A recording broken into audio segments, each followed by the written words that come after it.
How to log in to Stanford University Axess. So if you want to log into Stanford University, then first you need to open up a browser, any browser that you're comfortable with. And then you can go for the search bar and search for Stanford University Axess login. And once you've searched, you can go for the first search, which is the login page of Stanford Axess. Click on the first search, and after that, it will take you to the website. So now you can simply click on login, which is on the first option. And now it will take you to the login page. So to log into your Stanford University account, first you need to enter your user ID of your Stanford.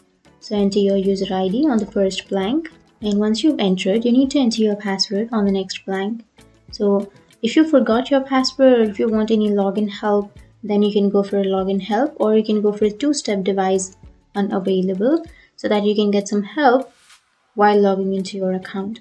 But if you remember your information, then enter your information like your password and your ID, and then click on login. And once you click on login, it will log you into your account if your information is correct. So that's it. That's how you log into Stanford University account. And if you have any questions, feel free to comment below. Thanks for watching.